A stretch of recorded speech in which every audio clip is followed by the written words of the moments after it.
Underdog Daily with the Badge Bros and special guest today. You know him, love him. Back in the day, Stochastic Streets, doing work on the redacted sites. Then he rolled through on Underdog last year and takes down a couple 10Ks in the NBA streets. First time meeting him. It's going to be great because I watched his content for years there, breaking down NBA slates, and now we try to do equally as good a job as he did in the past there. So, very, very excited to introduce to our audience here our guy, RynPak. What's going on, my friend? No, excited to talk hoops. I want to say congratulations to you on re-upping that deal, but more than anything, just really impressive job what you guys have done over the years, help growing the game. It's always a ton of fun, and I appreciate the kind words that you let off the show. But very excited to talk hoops with both of you, and more importantly, thanks for having me on. Love it, bro. Yeah, you're OG in these hoop streets, and really respect your game there. Maybe we got to re-up the contract one more time so we can start fucking around with a backdrop like you got going on there, dude. Badge Bros look good on the 100-inch. Badge Bros look good on the 100-inch back there. No, I was like, I gotta get the right backdrop on, doing my like quote unquote debut for you guys, a little cameo. So I had to make sure I treat you guys right. I love it, dude. Love it, dude. Much appreciated. You've been a long time in these streets and a long time supporter of us, man. I remember you popping in the chat, 2 years, as long as 2 years ago, jumping in when we first started doing hoop stuff. So appreciate the support there. Nez, we got a loaded slate today. 9-gamer from last night. We can shut out our winners from last night on that 9-gamer, but I think it's crucial for me to ask here off the start. What side of history are you on right now in the Giannis, Dame Lillard, Kyle Kuzma sweepstakes that are this evening's slate? So I was fading both, hard fading both. And then I had half of my buzzer beaters and half of my layup lines left. And I saw other people saying, I'm going in on Dame. I'm like, yeah, if I'm fading Giannis, I felt very confident about Giannis sitting. Then I should probably get some Dame because I was aping in on Kuzma. So I have like 50% Dame in the layup line, but it's the layup line. I'll swap and get something else. I'll probably swap to Kuzma with those Dame shares. So not aging well, but man, there's some funny business going on with this Giannis stuff. There's a chance that we're still going to end up on the right side of things. So we'll see. Ooh. I like that tease. RynPak, have you been in the draft streets yet today? What were your thoughts on just kind of macro thoughts on kind of handling a situation like this? No, I think that this is what makes Underdog super, super unique, right? Like, quote unquote, I mean, hate to call you out, but I want to say most of your builds are probably dead, I'd assume. And I think that makes this game super unique where how do you handle like such a gravity of that information, right? Like the Giannis situation is so massive where if I were to take a draft right now, Giannis would be probably my 1.1. There's a little bit of murky news that came out yesterday with the whole situation. Oh, Giannis and Dame are going to play limited minutes. And I was like, okay, I'm not going to play them as aggressively in some of the single game stuff on FanDuel. And it worked out well as they had pretty subpar games.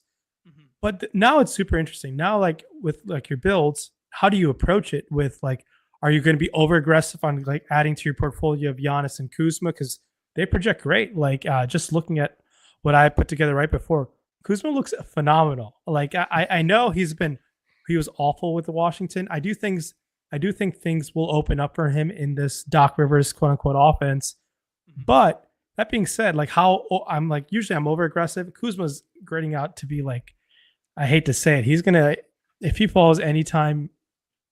Like based on the ADP, it's a massive between my rank and ADP. I hate to say it, but it's like a 20 difference right now. That's how high I'm on Kuz right now. I mean, that's kind of where we were both at this morning there. That's why I, as soon as Lillard was ruled out, I pivoted on the cover there and put Kuzma on the cover because it's such a unique talking point. And I love how you articulated it there, that it is so much different than us playing on the redacted platforms because we can just swap into that news when we get it later to lock and stuff. Whereas a lot of my lineups are going to be on the wrong side of history right now, drawing stone dead, as you put. So yeah, really good situation to parse through. We will dive deeper in the weeds there, but I got to hit on last night's winner because we had a whole bunch of friends and family at the top. And as we could see by these 20 gifted Badge Bros memberships from our guy Jay, took down the main slate last night, appreciating us. Keep doing your thing, fellas. I love that more than you can believe. I love it. I love it. I love the support for the community here. I'm looking for the overlay as I filibust away here. There we go. Boom. Is that the right one? No, that's the right one. There we go. So we can see last night's winner there. JP've won in there. 15 dimes up top. Beautifully constructed lineup here. Had to get on the Miles Bridges. Nez, care to share what I shared behind closed doors at the end of our show yesterday with Miles Bridges with you? What you're gonna have to? I know you were really bullish. What you're gonna have to refresh my memory. Nez said, "How many more are you gonna draft today?" And I said, "I don't know. Nobody's beating 6th round Miles Bridges." And this guy, my guy Jay, in here comes out and he takes Miles Bridges in the 5th, and he goes, "You know what? I'm just gonna scroll to Josh Giddey, and that's the way I'm gonna get it done." So I was wrong on that take. I was directionally accurate on the Miles Bridges stuff being the highest score with all those minutes on the slate last night. But yeah, big shout out here. What do you guys like about this lineup? Just thoughts in general.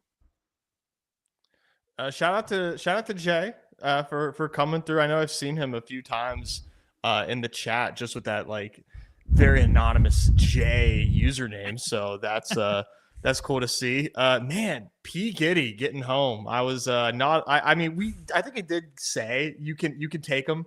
You can take him or Kobe if you wanted. They were totally viable. I didn't have a single Giddey share. So shout out to JP, man. 15K in the bank. That's awesome.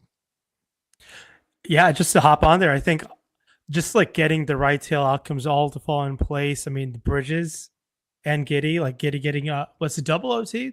I know it was 115, 113. Maybe single, it was single OT. Yeah. But yeah, I mean, just shows how like you need at least, I mean, obviously all of them getting right tail outcomes would help, but at least 5 and 6, and you're going to be in good shape. I mean, Jokic, I mean, we've seen it time and time again, just been dominant all season long.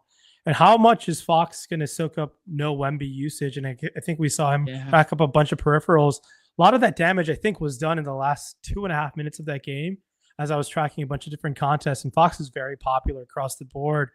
He did a great job. And Paulo Banchero, there was a lot of all-star break talk in Paulo and Franz, like how good they are on and off together. And Paulo just did his thing.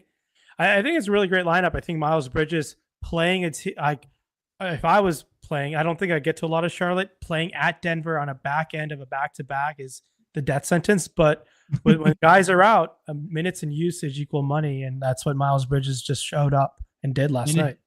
Minutes and usage equal money. That is, put that one on my tombstone right there. That's beautiful. One other thing just about the lineup in general. Obviously, a little bit of a Hallie fall in quotations later in the day. He was pushing up to the other side of the board because the projection models loved him there. But I really like this idea here where Fox and Paulo all day were kind of going in that like 15-ish range, and then to push them both up and pair them together on the left-hand side of the board was sharp. It was what we talk about all the time, is just flip-flopping the Orlando guys. Maybe we can do it again tonight, right? Where it's like they're going side by side with one another. But if you want to be the guy who pushes up Franz to the left side of the board tonight in the same way that people pushed up Paulo last night, it just feels like a good way to get unique. Shout out to Jay, and thank you so much for the 20 gifted.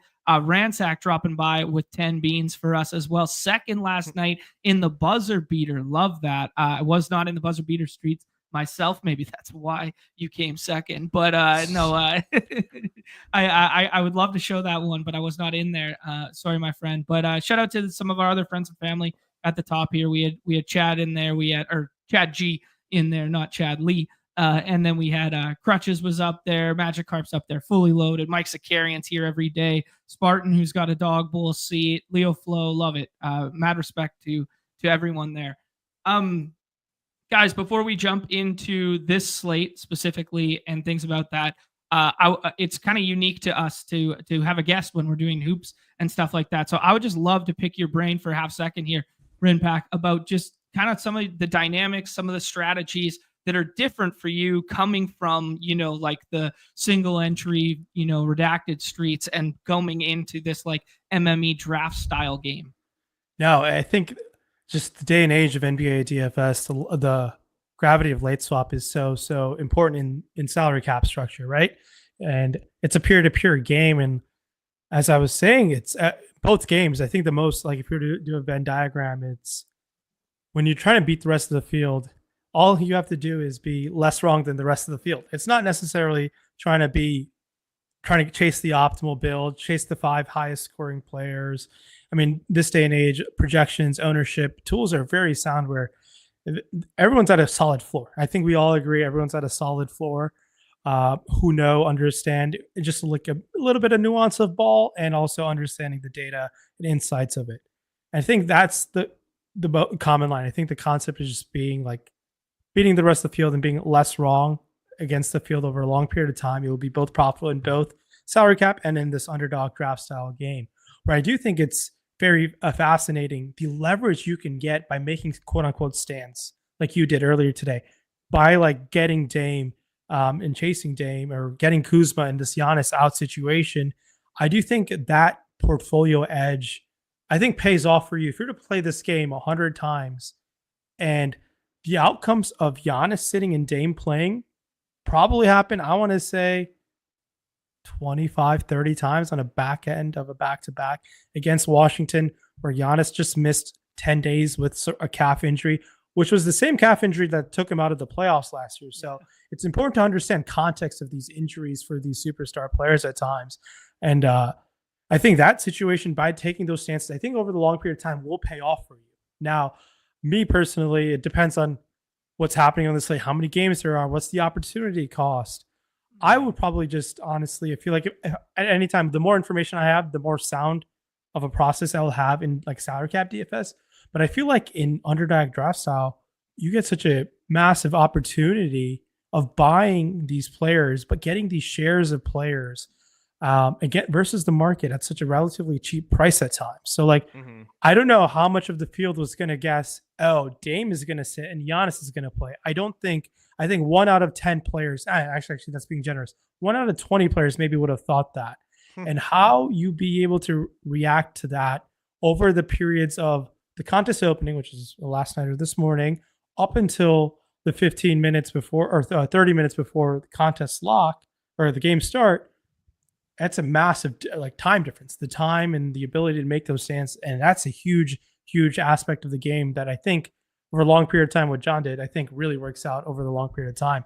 But now it's near the game. You knew that. And if the worst thing happened and you dealt with it, your lineups, I think your builds, those builds are dead. But now how aggressive were you? Do you like only do 50% of it, or do you leave 50% for end? And I think those nuances, those aspects probably still are up for debate and up to be solved as well. Very well put. Said. Yeah. We talk about it a lot, that what we're dealing with is so different than salary cap, because we're dealing with real-time markets and essentially guys' salaries changing based on when you were curating lineups during the day, in that way. And the combinations of lineups you can get change as news rolls in. So knowing that, hey, this is a second leg of a backpack for a lot of teams and anticipating a lot of guys sitting, sometimes and most of the time you will see that baked into ADP. You didn't today. Giannis is going 102 all day. And it just I was just like, it made the fade so much easier. If it was like, if I'm fading 106 Giannis, that's tough. That's tough. I will take some Giannis. He's going 102. The field was so confident that he was playing that the fade for the early part of today was so easy for me. And I just feel like that was being missed. But now that he's in, I think I'll probably take him 102. RynPak, I got to ask another question that we have kind of evergreen around here about combos that are available. Nez kind of just touched on that, where it's like, yeah, maybe Giannis was falling to, 105 earlier today, and he's going to be paired with different combinations than, now everyone's going to be taking him at 101 or 102 the rest of the day. How would you combat like the kind of available combos in our style versus, the salary-based games? Yeah, the salary-based games, it becomes very interesting in a sense where the chalk in NBA salary cap or quote-unquote high-owned players almost always grade out as great value plays, always grade out as great projected plays. Usually players on their team are missing. And I'm not going to put a gun to my head out. I'm just going to fade chalk for the sake of fading chalk. Chalk is usually good plays, and usually players that are 1-1 or 102, like you say, are good plays at that ADP. And I think where those combinations is get different in the sense of like large field, and similar to this is a large field tournament where you're trying to beat a lot of similar builds, is you got to chase the right tail outcomes. You got to like not necessarily chase like the ceiling. You really want Miles Bridges 75 fantasy points, those career high performances, night in and night out. Like last night, I think a key differentiator in a lot of like top build lineups was Royce O'Neal put up a career high performances. You need these 95th, 99th percentile outcomes to happen among those players in your build. Like I think you need to like chase those players over and over again. I have some like biases that players like essentially I don't want players who don't shoot the ball as much like to be in my builds. Like I actively avoid those players who are not high usage players who kind of rely on like a lot of random stats to get there. And I think it's burned me in the past, and it's I think worked out for me in the past. But that's how I like approach. I think the quickest way to fantasy points in the scoring is taking more shots. Whoever more likely the players who take more shots are probably scoring more fantasy points. And obviously your ancillary stats as rebounds and assists and steals and blocks can certainly add up. And I think just chasing those guys who have shown to have those right tail outcomes more often than not will probably pay off. And that's, I think, how you can get differentiated among combinations over the long period of time. Cool. Yeah, well put there. Last one I kind of want to just ask you before we go into today's slate is the stacking of like teammates and correlation patterns in basketball. Because, you know, if you get a half a lineup ruled out right before tip in a salary-based game, it's fine to jam 2, 3, 4 players from that because you can spend up at all the other positions and that sort of thing, and you can build these stars and scrubs type builds, right? That's not as prevalent on us because I'm not going to get more stars by jamming more cheap plays here, right? Because all the stars are still going to be drafted in that upper 2 echelon. But if I do wind up getting, you know, multiple players from the same team, how many can I pair together in a 6-person roster? Does the archetype of that player matter to you? Like what are some of your thoughts on just correlation in our rosters? Yeah, I think correlation. It's tough to see depending on slate size. It comes down to that as well, right? Like smaller the slate, I'm okay with having multiple guys from the same game, same team.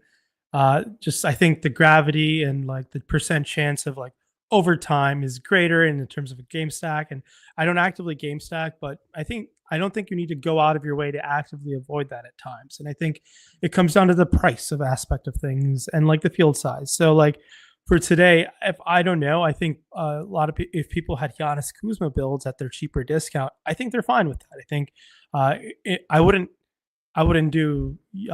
take Kuzma in the second round, or like if Kuzma falls to the third or fourth round. I don't know what his ADP is at, but last I checked, it was 35, and probably is going to go up quite a bit in the coming hours. But I think Giannis Kuzma, I think getting 2 guys when a team is shorthanded, I think is fine. Now 3 to 4, like I think that's like it's tough to envision 4 guys getting 99th percentile outcomes, barring anything like unrealistic happening. Multiple injuries on the team, players falling out early, overtime, multiple overtimes, then like you can see that happening. Like I think a great example is just a recency bias, which I think is a beautiful thing in this game. But like the Josh Giddey game, right? I think last night we see that game go over to overtime. Cat and Giddey have monster games, right? Cat puts up north of 60, Giddey puts up north of 50. I don't know if Miles McBride was taken often in these drafts, but I think he would have been an exciting sixth round pick. Based on how many minutes Thibodeau rolls out for those rotation guys. So I think it's not something that I actively would ever want to do, but not something I actively avoid. It really comes down to the price you're getting these players at, right? If you're getting Kuzma right now in the 6th round, you're going to happily take him if you have Giannis. If you have another, now am I going to do Giannis, Kuz, and Brolo? That's a bit too much for my liking in a spot against Washington. The spread, we know how Washington's god awful, but Washington is like a sweet spot for Giannis. Can Giannis put up 60 fantasy points in 28 minutes of play? It's definitely possible, and I think it's not like it's not unrealistic that happens. But does Kuzma also do that in like 3 quarters? And I think that in terms of simulating those outcomes, he probably can get you high 30s. I think he certainly will perform much better because he was awful in terms of all sorts of offensive metrics in Washington. Yeah, absolutely. Nez, anything to add on a micro or a macro there, or should we just hop into today's slate? No, that was well said from our guests. I've talked about it, in past shows multiple times as well. So I think that's very well said. That I do have factoring in cost makes a lot of sense. I do have a follow up for you guys. So let's say we're playing this, and then there's a bunch of people in the early games that back into back-to-backs. For example, John Morant, and he's been very hit or miss at times in terms of like if he's going to play and like. One second. Yeah, so like John Morant, he hasn't played many back-to-backs, it feels like, this season. So let's say John Morant gets ruled out after lock for some reason. And that's going to boost guys like Jaren Jackson Jr., Desmond Bane's ADP would go up. But let's say if Desmond Bane was like falling outside the normal like 36 or like a little lower than that. Let's say he gets ruled out. How much do you think the field just like jumps up Desmond Bane, or he theoretically becomes over-owned in this type of game with similar builds? And do you think it's quote-unquote bad process, let's say, like not to just play that guy, because like so much of the field is just going to gravitate to the next guy up, where sometimes there's value in like a player from another team that is much like potentially lower owned and not as much like lower drafted, where his like theoretical, if he hits the right tail outcome, you jump in all these Desmond Bane like fill-in lineups after the late swap. How do you think that vision happens? And it's something I'm very curious about, where like if I like it in this type of game, you kind of just want to beat the rest of the field. But if you're telling me 9 out of 10 like builds have Desmond Bane, I'm going to like actively trying to find a guy who has similar right tail outcomes in that situation. Like, I don't know if that scenario, if you guys understood what I meant there, but I'm very curious to hear what you guys think about that. Yeah, no, definitely hearing exactly what you're saying there. I think there's a couple different ways of approaching it. Was this player drafted at like greater than an 80% clip through the rest of the day, i.e. Naz Reid and Anthony Edwards today, right? Or was this player like undrafted at some frequency? Because if maybe the Jaw one isn't as good an example today, because him and Bane are basically back to back in terms of like ADPs. So in that instance, it's just kind of like I'm not swapping into any sort of leverage, and I'm just kind of like flipping the projections, and I'm not gaining anything. So that would be a place that I would deviate on a slate like today, even if like that boosts his projection a considerable amount. But like in extreme situations, like Giannis out, Portis in, like we've had in the past, that was kind of like the evergreen notion, where it's like the projection is just like too great to miss out on, and he's going from 0% drafted to 100, and I'm giving too much faith in the field to set their own priority ranks and be ready to set those in time for that to be there. So I just jam the chalk in that instance. So I think the leverage for me is created in like those 36 versus 36 ADP scenarios where they're drafted 100% frequency. I jam the chalk when it's a 0% drafted guy becoming what should be 100 and a top 20 play, but will not be because the field won't react in time. Now, I don't know if this is possible with the data Underdog provides users or players, is also like the return on investment on the time when you draft, like an hour before you draft, 30 minutes before you draft, 2 hours, 3 hours, 1 p.m. injury report, and up until like the night before. Like, what is like the overall return on investment on those builds? And there's multiple factors how that would change, and the variance would change is like obviously injury, slate size. I think there's a bunch of things that would affect that, but I would be very fascinated just to see that, like we see that like in Underdog best ball streets all summer long. It's like, oh, everyone just was saying like August is the best time, and September, it's such a small sample size, but like, and it all comes down to like the gravity of the injury news. I want to say early, like the first round. Like I think this past year in Underdog best ball, CMC was arguably unanimous 1-1. And I mean, it was unfortunate. It just didn't work out. But how does that, like in terms of NBA, there's so many more slates. I think you can get a little bit more sound data. If I would be very fascinated just to see. I've been trying to think about that because, like, transparently, I've been having a pretty good NBA season. It's the best season I've had in any sport in DFS is this NBA season. And I've been trying to like figure out like what it is that like because I have like a process and everything, but I don't know what it is exactly that I am doing like really well, better than the field at the moment. But what I do think I am doing is saving a handful, and by a handful I mean like 50 bullets, especially on a slate with a lot of Q tags, saving 50 drafts as late as possible. And one thing you said that was like, if in this Bane example, Desmond Bane gets bumped up, if Jaw gets rolled out, and just to like nitpick a little bit, you said like he's going to be in 9 out of 10 lineups. Well, he can only be in 1 out of 6 lineups. There's 6 people that draft. He can only be taken once in every draft. So I don't think people necessarily overreact enough to certain injury news. And if they're the best play, they're the best play. And I want them on as many lineups as possible. So I tend to overreact if I think that there's a slate with a lot of injury news and I'm waiting. I don't know that that's led to my best days per se, but that's something that I know that I do every single slate, or at least one that has late injury news that I want to know like as much information as possible before lock and have more bullets than everybody else with that updated information. No, that's very fascinating. I think like maybe I misconstrued myself. By 9 out of 10, like 9 out of 10 players are bumping him up. And so Got it. That's I should have been more clear there. And no, I think it's all good. No, in betting terms, we always talk about closing lines or like the sharpest and like spreads and totals.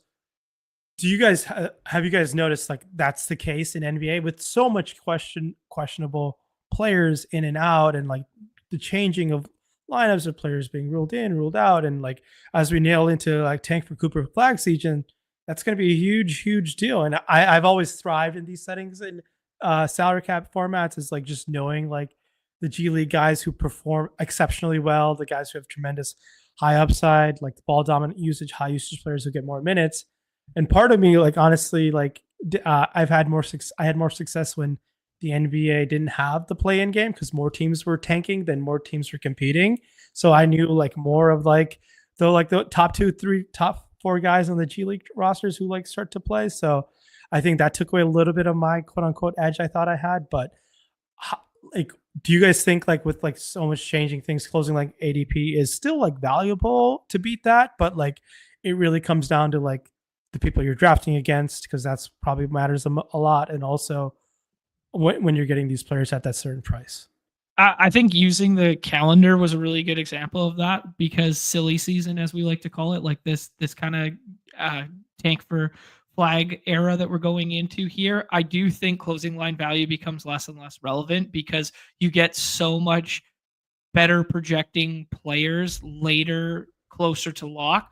Whereas earlier in the season, when you're dealing with like less injury laden slates or less funny business, the combinations of superstars that was available last night with a falling Q tag Giannis is just like sometimes going to be unbeatable if they both smash their as you like to say, right tail outcomes on the same night, and they're far more likely to do so than some of these other players. So I do think time in the calendar really matters, and I think it makes sense that you've had success being a ball knower later in the season like this. And I fancy myself that the times in which I've had good success on Underdog and won the tournaments and stuff have been later in the calendar as well, because like it's all scroll the F down guys, and it's all guys that I want to get crazy with at the bottom, and you can do so without playing 150 lineups every single day, which is not my strong suit, right?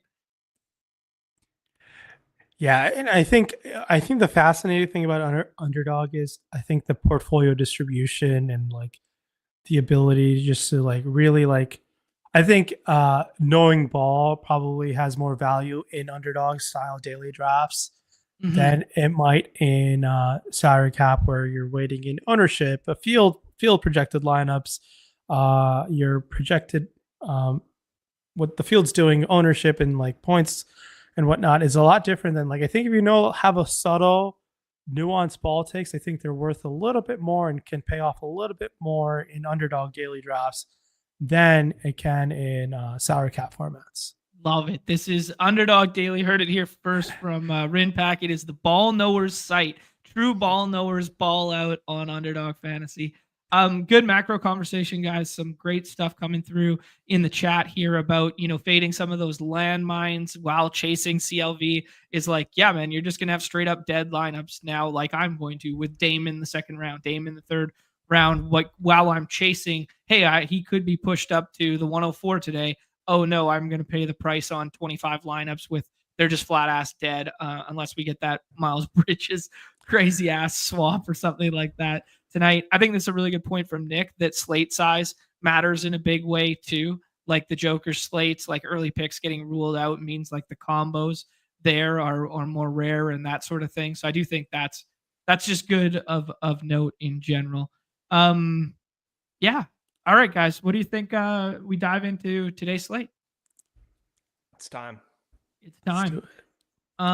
Okay, let's start with before we jump over to the beautiful Unabated, let's start with the ADP here. I'll give it a fresh refresh here, get my ranks out of there. As you guys can see, I had Dame up at 11 or something like an idiot. Give this a refresh here. We've talked through the Giannis situation here. We've talked about the implications of pulling up Kuzma, and that's going to be popular today. RynPak, you stated that Giannis would be your 101 today. I'm not sure there's anything more to say on that other than, is there another corresponding piece, if it's not Kuzma, that we would want to get in our lineups tonight? I mean, I don't mind getting some Brook Lopez just because he has those right tail outcomes. He's one of those guys who can sneakily pick up outlier block games. I think against this Washington team, where they might feature Alex Sarr, more potential block opportunities might arise. So there is an opportunity for Brook Lopez just to be that guy who you want to take a flyer on towards the end potentially. Cool. Yeah, like that a lot there. Nez, I'll ask you, we got an Ant Edwards Q tag right now there, did not participate in the All-Star game. He walked down the aisle and then sat his ass on the bench and then did not play anything after that. Dude, he's every bit a dog as I think he is. Watching this court of gold or whatever. I got another episode down last night after the hockey game there, and man, he's a dog, dude. This guy doesn't give a fuck. It's awesome. On and off the court, he's an absolute dog. And this guy, he's an absolute dog. The stories that show up on Reddit about him, how he handled that he's had a couple off the field incidents where I'm like, wow, this guy absolutely just two middle fingers up in the air and does not care. But he's funny, man. An amazing basketball player. And and as much as whatever has happened off the court, some of it, I found hilarious the way he just handles himself. But you said, an absolute dog, and just no F's given, dude. He's so young too. Nez, how are you treating the Ant Edwards situation? This kind of goes in tandem with the Naz Reid ADP at 22, which is, going to be a lot of push-pull dynamic of that today. I was soft fading and pushing up Edwards. How are you treating it? Yeah, I've got a lot of Edwards right now. I'm halfway through my main slate, and I have 23% Anthony Edwards. So anticipating him playing. Been enjoying Houston spots lately. Houston, for whatever it is worth, is getting Jabari back, so that could be a little bit more rim protection. But we've seen Ant just shooting the lights out lately, so that's kind of unusual. But this is going to be, I think, a pretty fun game. But I'm taking Anthony Edwards. Like I said, a 23% clip right now, which is over the field. But not getting too aggressive because I am respecting the Q tag, and I'm seeing him fall to the 2-3 turn area. I'm pushing him up to with my 104, 105s in the second round, early second round. He does fall sometimes, which is wild. Mm-hmm. Wow.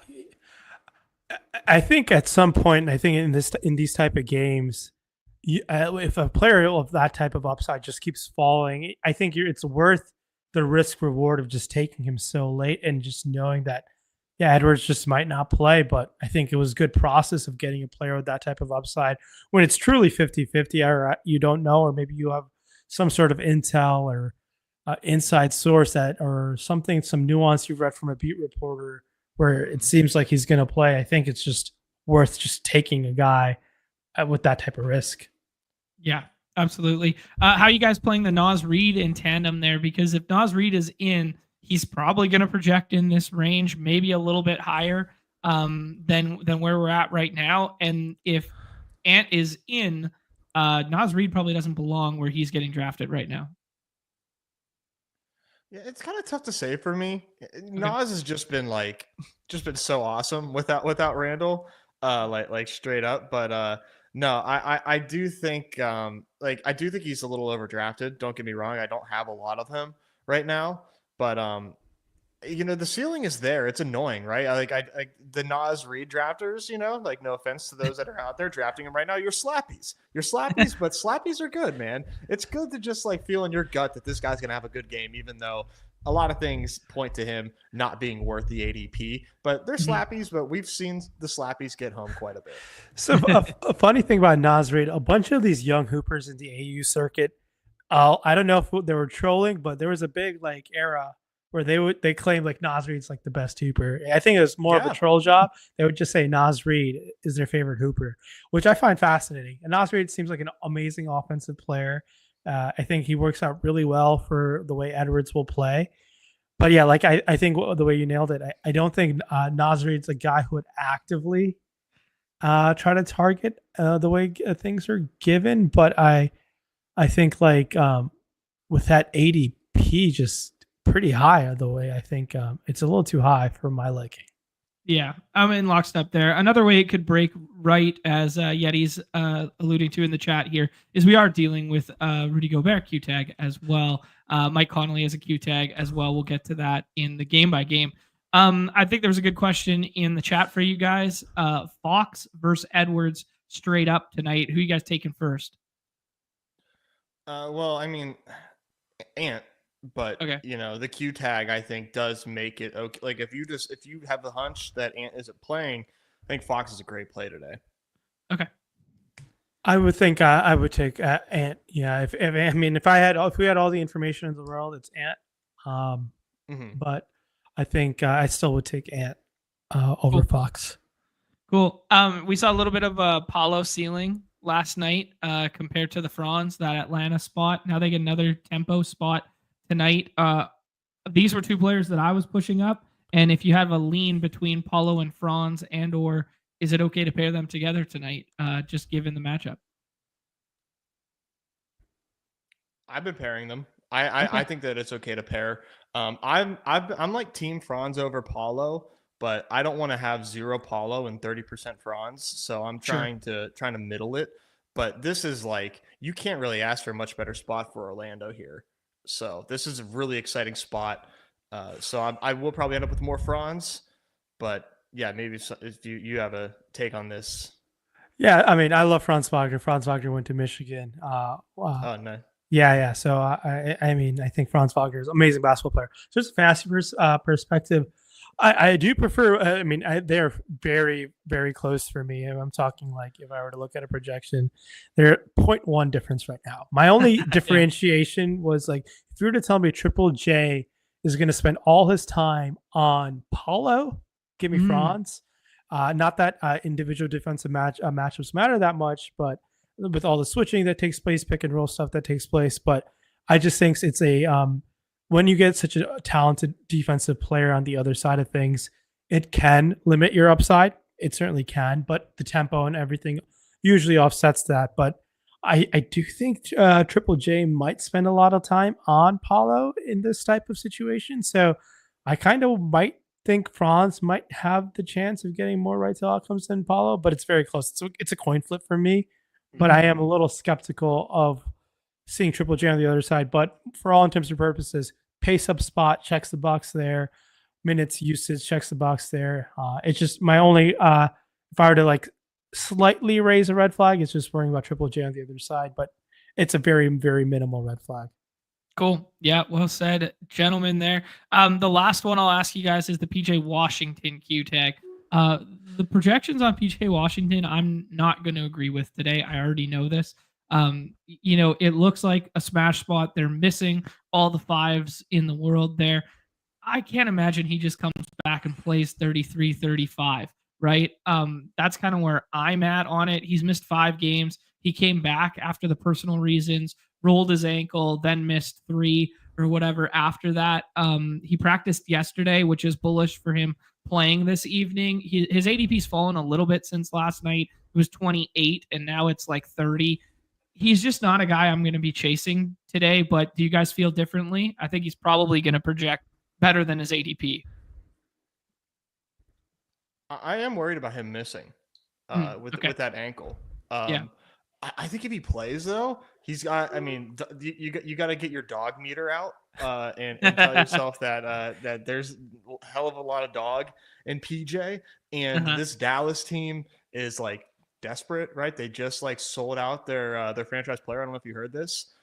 So they are very desperate to like make the playoffs and get there and hopefully be healthy when they're there. So they're at home, so we might get a PJ Washington at shoot around tweet. I mean, it's a little late for that, so I don't know. But the fact we haven't gotten that yet, I don't know. So I am like cautiously optimistic on PJ, but I do think it's like extremely 50-50, which is a hilarious thing to say because 50-50 is 50-50 on whether or not he plays or not.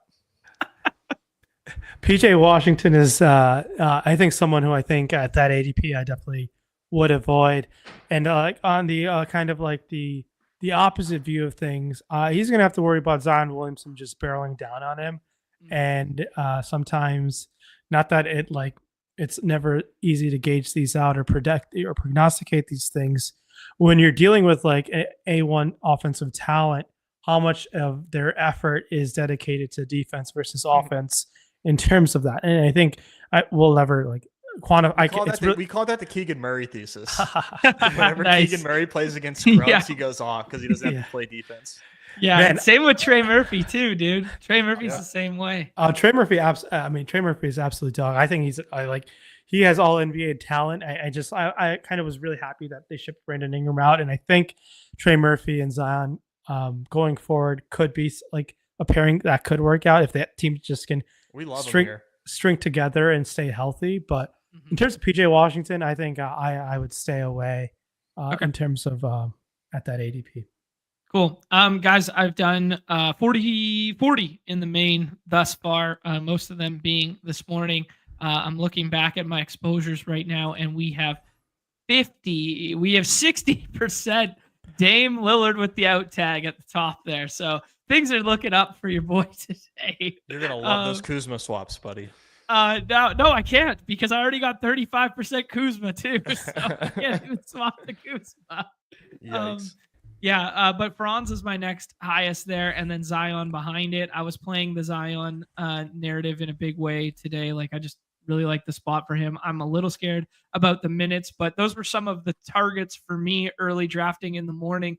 Some of your guys' favorite or quote unquote mispriced options right now before we jump in the game by game. Well, I mean, my highest drafted player is Kyle Kuzma, so I think that's a pretty obvious answer to that. Yep, perfect. That'd be mine. Cool. Who's popping for you, RynPak? I think I would love Kuzma if you can continue to get him. I think Ja Morant, if he plays, I truly think this guy's minutes. I don't know what the Memphis training staff is up to him.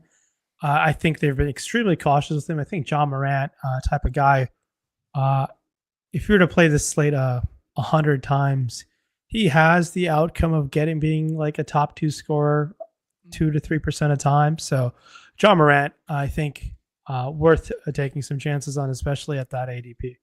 Cool. Yeah, I like it. I'll ask you a question that we had yesterday when we were dealing with Trey, and we actually played some lowers on Trey's points, and Trey bested them yesterday against Orlando. All the models were telling us, but we don't like the Orlando spot. We think it's paced down. We think, they have good on-ball defenders, a little less so when Suggs is out. They have good rim protection in both Wendell Carter Jr. and Goga. And it's just been a spot that like we've been less bullish on getting to this year. Does that factor in at all with like the Jaw stuff or any of the Memphis stuff for you? Because all the models have told us over the last 2 weeks is it's fine to attack Orlando. And our little peanut-sized brains are saying, no, we can't go at Orlando here. No, actually, yeah, Orlando's been really not that impressive the last 7 to 10 games since Paulo and Okay. Franz came back. Okay. From everything that I look at, they have not been as great defensively in the last 7 to 10 games. Now, does an All-Star break will change that? We'll probably find out in a few games. But yeah, I was also in that sentiment. I was like, oh, I got a lot of Trey in some DFS yesterday, and I was like, hey, it's an Orlando spot, not something that I usually get out for. But from whatever I looked at, and I looked at this yesterday, Orlando has not been as impressive defensive wise and all the ratings wise and some of the pace wise in terms of like avoiding that matchup of late. I do think it'll change if Suggs comes back. I think Mosley runs their offense very differently when Suggs is there. And I think they're just mix and matching a lot of Cole Anthony minutes, who is easy to pick on, with that being just like an undersized guard. And I think sometimes, I think in a very quick manner, I think that can eradicate a lot of like the earlier in the season stuff. So I think we got to wait till Suggs comes back, and we'll see how that happens going forward. Love it. Yeah, no, that's really good. Actually, I'd like to pick your brain for a second there. What kind of defensive metrics are stuff that you would look at in particular over the last, like, when you're looking at a 7 to 10 game sample like that? Yeah, I look at a lot of like the defensive rating, pace stuff, what like impact stuff is happening, how well like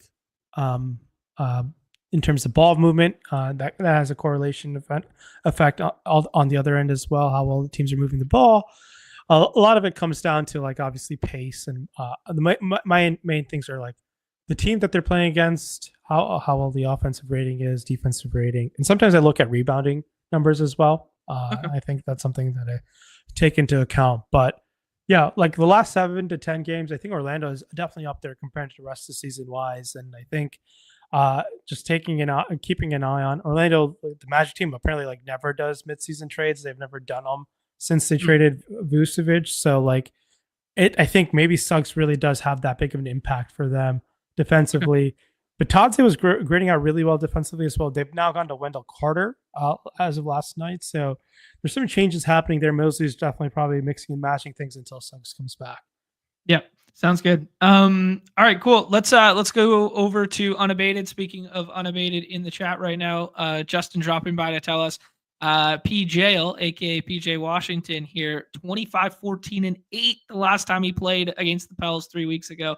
So if we want to go box score watching in recent memory there, that one's popping. Nez, I'm going to get the North Dakota book to the front here just to make sure we have the most appropriate lines available here. Let's start with this Bucks Wizards game here. Obviously, we got the injury reports on both sides. I guess it was kind of overlooked on the Wizards side. We've talked a lot about the Bucks side. I don't think we have to do a full deep dive there again. But yeah, Bucks side, Giannis probable tag. Dame is listed out. Bobby Portis is listed out. Hopefully, he's appealing that suspension. Taurean Prince is listed probable, and that's kind of all that matters to us. On the Wizards side, Malcolm Brogdon is out, and that's kind of all that matters to us. Anthony Gill is listed available.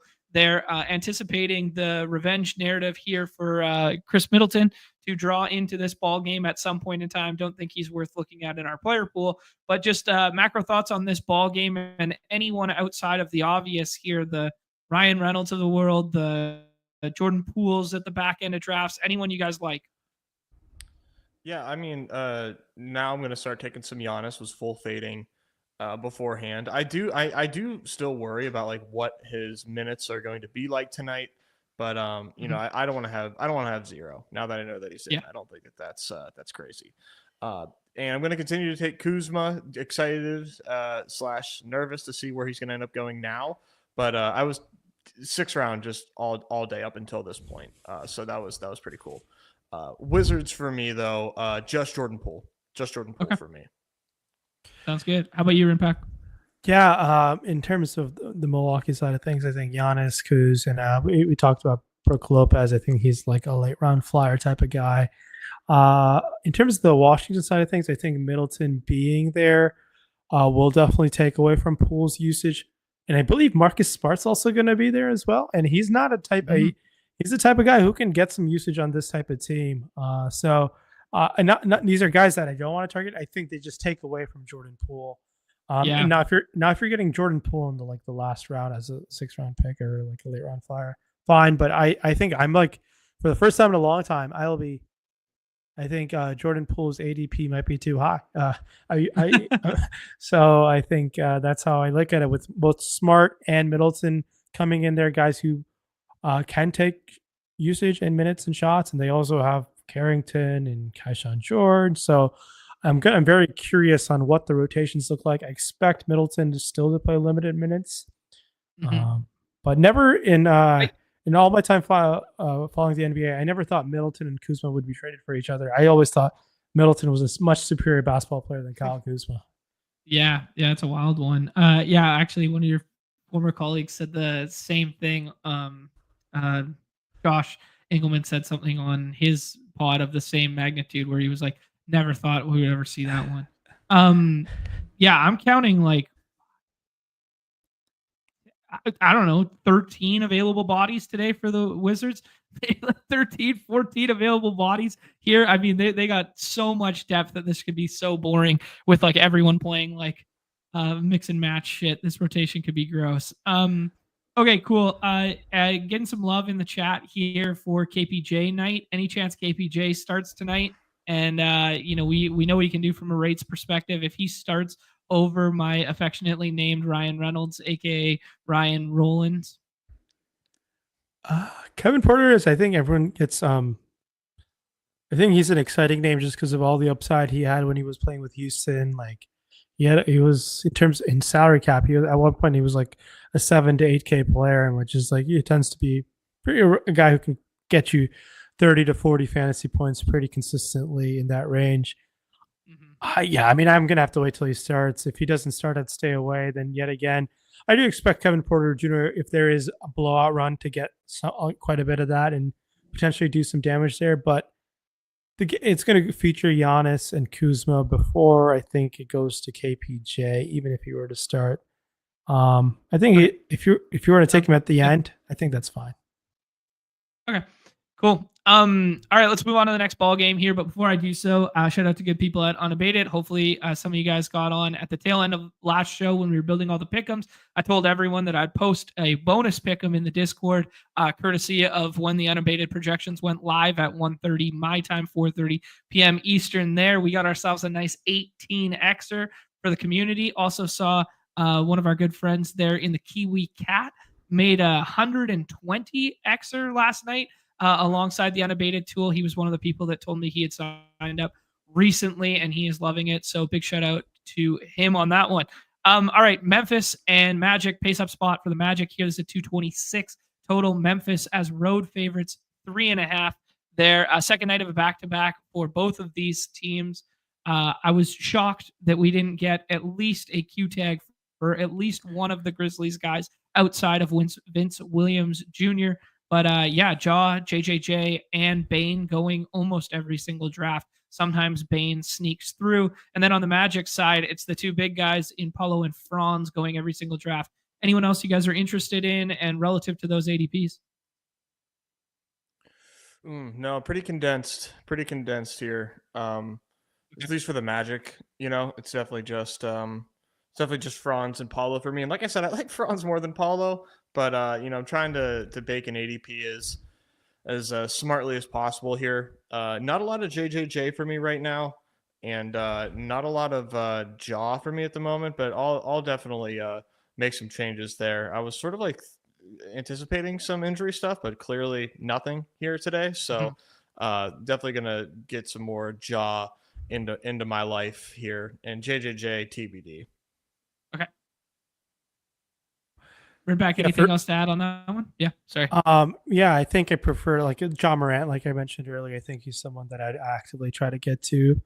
And I think I don't mind taking some shots on Desmond Bane. I just want to see this Memphis team play their best players a bit more often. It's working out just fine. You love it? Yeah, and I think maybe just because of their injury history of what's happened with Bane and Morant over the last couple of years, this team was 2 games away from the conference finals the year Steph Curry won the championship against the Celtics. And this is a very talented basketball team. And I think they're definitely battling Denver for the 2 seed. But in terms of underdog stuff tonight, I think Ja and Desmond Bain. I think Desmond Bain. I think his ADP is slightly a little low. Maybe it catches up as the game starts. But I like Ja and Bain on the Memphis side of things, and I think you said it perfectly, Nez, about Paulo and Franz. I think Franz a little bit more than Paulo, but it's just a coin flip, and that's it for me on the Orlando side of things.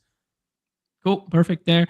Yes, as of right now, Jay, we got in the official injury report there that none of them are listed. So yeah, it looks like Ja is playing this evening. Yeah, I just want to another one just came down the pipeline. Taurean Prince has been ruled out, so Bucks getting even thinner there. I mean, it just he doesn't shoot the ball very often, but he's a warm body that starts every night. Maybe some KPJ finds his way into the starting lineup here or something. But yeah, another little feather in the cap for Kyle Kuzma, I guess. Okay, let's move on here. Cavs and Knicks, both second nights of back-to-backs there. Josh Hart has already been ruled out. OG Anunoby has the Q tag there. This is a 240.5. I believe that's the highest on the slate right now. It is, in fact. Cavs are 8.5 point favorites at home here. The usual suspects getting drafted on the Cavs side, but Allen and Garland not going drafted every single time as of right now, which is, somewhat surprising there. And, Mobley and Mitchell are both priced down. Maybe I'll just start there and ask you, RynPak, because this is an evergreen debate that Nez and I have, is we have no idea on any given night which of the Cavs to play. Do you have the answers for us? I like the Cavs tonight. I think I like Mitchell, I like Garland, and I like Mobley. I think their ADPs are slightly a little low from what I kind of have them ranked out. I think Jared Allen's a fine last round pick. I think we've seen multiple games with those great outcomes in a matchup against the Knicks, back end of a back-to-back for both teams. I think I like Donovan Mitchell the most out of any of the gaps. So give me Donovan Mitchell, and I think that's going to be the guy on the Cavs who I would like to target. Cool, it. Yeah, I like it. I like the Cavs tonight quite a bit. What I really like is when Cavs are in competitive games. Doesn't happen a lot, but tonight seems to be like one. Even though it could very well turn out not to be. We got OG out, right? So Q tag right now. Okay, Q tag. Hart out. I would be shocked if OG does play, but you never know. He might play. These guys just played, like, each starter on the Knicks just played, 50 minutes last night, give or take. So compared to these Cleveland guys on their front end of their back-to-back where they played like 30 each. So I really like Cleveland tonight at home against the Knicks. I'm with you. I like Mitchell here. He looks the best for me out of these three, but I don't want to not have Mobley because we've seen Mobley's explosion games just have to have it. And Garland in the last round seems a lot of fun. Low-owned Garland, who projects pretty well. I do like that quite a bit. And okay, cool. Just one thing with the Cavs, they've just blown out so many teams, so we haven't seen money right tail outcomes consistently all season long. I think there's some like bias in there. They just blow teams out, and all it takes is the game to stay close, and we can see these guys kind of quote unquote smash their ADP type of situation. Yeah, like it. Okay, now with the OG Q tag and Hart already being ruled out, is there any love for what we saw from Deuce McBride? I mean, maybe he can't repeat 5 stocks again from last night, but maybe he draws in the starting lineup. He's done enough to be relevant there. Is there any love for anything on the Knicks outside of Cat and Brunson, who go every single draft? Can we click on anybody else tonight? I'm not clicking Mikal Bridges, I'll tell you that much. Never Mikal, baby. Deuce is cool though, but I'm not doing it. But shout out Deuce McBride, just a hooper. Yeah, he is a hooper. I'm just not about this Knicks. Like you said, come back end of back-to-back overtime on the road. Everything just kind of sets up for disaster. Okay. The thing that's looking good going from them, they have some potential missing bodies. If Hart and OG miss, and Tom Thibodeau simply doesn't give a fuck. He'll play these guys 48 if he has to. So, guys, with the back-to-back, and obviously you guys aren't super bullish on the Knicks side of this ball game tonight. Are you guys comfortable with Towns and Brunson at their ADPs, or are you pushing them down a little bit for the likes of like Kyrie, Sabonis, Zion? Who do you guys like for the versus these ADPs at the top of boards? I like Cat at ADP, Okay. and I probably prefer the Magic over Brunson. Okay. That's fair. Yeah. Pushing up Paulo and Franz over that tier. I was doing the Franz over it earlier, which led to my exposures. I do like Cat at ADP. Brunson, he's just not someone I right now at that ADP. I'd definitely stay away. And I think the crazy thing is I don't think him and Morant are all that different in this type of spot. Right. And you're getting 25 picks of value on the Morant side of that equation. Yeah. Cool. Actually, maybe this is a good evergreen question for you, RynPak. When you have such a rankings disparity like that, do you give a fuck about ADP, or will you just jam Morant and Kuzma in the second and third round right now? So like I guess like if I'm like quickly putting together rankings towards like the start of games, yeah, I mean I have no other choice not to care about ADP and just to get drafts in. But I think in terms of good process, I probably should, like if I was like hand building everything through, I should be probably waiting for Morant to come back around and taking someone who has similar ADP in that range. I think that's better process. But I have definitely jammed in like just a guy who just projects better and just kind of fingers crossed it just works out. Yeah, I really remember. I do think that leads to much volatile results though. Mm-hmm. Yeah, no, definitely. I do remember there was one slate. It was either earlier this year or tail end of last year where you had Chicago guys that you were just jamming, and you had like a pool of like Poole, Giddy, and someone who were all 34 ADPs that I was in 20 straight drafts with you, and you were autoing and I was hand building, and it was just like boom, boom, boom, boom, boom, boom, boom, boom, boom. Like I could count it like clockwork from pick like round 4 onward that you were going to take those 3 in a row every single time. And I probably must have donated that night. But I think like if you're like doing the drafts the way you are, and if you know the players who are just jamming in ADP, I think there is some sort of edge against, oh, I know my opponent's going to do this. Mm-hmm. I'm going to be able to set myself up for success more consistently. I think that's a huge, like, just like essentially just knowing my plays beforehand. So that makes it very interesting. Like I'm assuming towards the time like contests start, I'm playing against drafting against a lot more ADP jammers, like or I mean, ignoring ADP like projection jammers, rankings jammers. Then against like around lunchtime and around the early afternoon hours, around the injury reports, I'm competing against people who are hand drafting. Mm-hmm. Yeah, well put there. Let's move on here. Let's go to next game on the docket here. Heat and Raptors, one of the lowest totals on the slate. I believe it is the lowest. Tied with Rockets and T-Wolves there, 219.5. Raptors are home dogs to the Heat at a 2.5 spread there. Raptors are going to be without Jakob Poeltl this evening. They're going to have RJ Barrett back for the second time.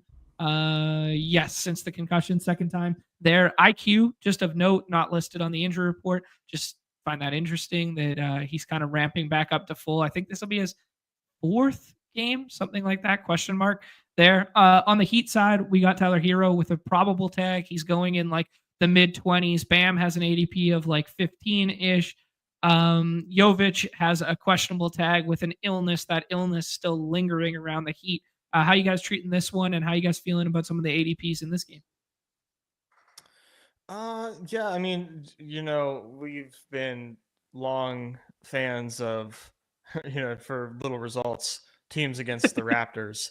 And they're in Toronto, and for whatever reason, these guys just seem to play much better at home. I mean, that's not like a total phenomenon, but they play a lot better at home. I do like Scotty. I kind of like got off the Scotty train for a little while, and then like during that hiatus, he started like going off. So you're starting to see Scotty just, really take over. I mean, maybe he's just getting a little lucky with stocks while I was off there, but the ADP is high, but I don't want to have 0. And then RJ in the 6th round, I think is a fine click because I don't see him taking very much at all. So I think that's a fun 6th rounder. I like Hero a lot. I like Hero pretty much every night, is the truth. But I have a lot of Hero tonight, so I like Hero, and I do like Bam as well. And that's it for me. No Emmanuel Quickly for me tonight. Okay. For me, Bam and Hero on Miami are fine at ADP. I think I'm very curious to see how Andrew Wiggins consistently plays into the picture and what usage, if any, does he take away from those two guys. I am not so much on the Toronto guys. Emmanuel Quickly and RJ Barrett seemingly it seems like a different story than last year. Maybe they play a lot more minutes down the second half of the season, but last year I felt like these guys were playing 36, 37, 38 minutes consistently, and we just haven't seen that. Obviously, IQ coming off that injury. Maybe that changes, and maybe that's something that we try to, in terms of, I think, an underdog, and especially where ADP has such a big value. I think it's something that being able to catch on to these trends of these teams that are like trying to figure out what their future looks like. And keep in mind, Brandon Ingram is set to return at some point for this Toronto team, if I'm not mistaken. So that's going to be a big thing that comes into the play. And they're just going to have four guys who can just get a bucket, which is very fascinating. Going to be watched as that plays out over the latter half of this season. But no real interest in Toronto. But Hero and Bam find at ADP. Yeah, we're sneaky bullish on their ability to score down the stretch and maybe playing a little bit faster there when everybody's healthy and back to full, because they kind of got some fun pieces, but they're also just mid as hell kind of thing. Like it's like no big outlier star kind of thing. Yeah, be interesting. Yeah, for sure. Nice. No, I I have a question. Yeah. I have a quick like no ball question for you guys, but I do think the situation of just having four guys and like especially in playoff basketball where isolation basketball just happens a lot more than like your like ball movement and catch and shoot threes. Just having guys who can just create a basket is so much more valuable in a playoff setting, and I think that's a big reason why OKC lost last year to Dallas. J-Dub was getting better for sure, and like in the sense of just now he's definitely taken that step this year at being an all-star. But the main reason I think they lost is Luka and Kyrie could just create their own shot a lot better than just SGA. And I think that might be another shortcoming this year of this OKC team. If they run into like a team that just can generate a bunch, like create their own shots at a really high level. And I think what made Edwards so special last year, he just did it on his own. And I don't think he has it in him for another season, but like it kind of like makes a lot of these teams that you never think that would figure it out. I think like a Phoenix Suns team could be a little more scary in a playoff setting just because they have three guys who can just create a bucket in terms of like a play-in setting. But I think what worked out for that Toronto team when they won with Masai Ujiri, Kawhi did it really well, Kyle Lowry did it well, and then Fred VanVleet showed up in the finals and did it really well. And now I think they'll have four guys who can do it at a decent level, not as high as a level like Kawhi, but I think that's what I think Ujiri's trying to figure out over there in Toronto with four of these guys. Yeah, that's cool. I mean, another team that came to mind there was the Clippers. Like Clippers are really sound defensively right now, and they're, clearly getting healthier with Kawhi. But like when Harden wants to, he can still get a bucket, maybe not to the level in which he once could. Kawhi in the same way. Norm Powell is just a straight up scorer. Like he can do his thing. That feels like another team that might be the souped up version of the Suns right now. For sure. And I'm a big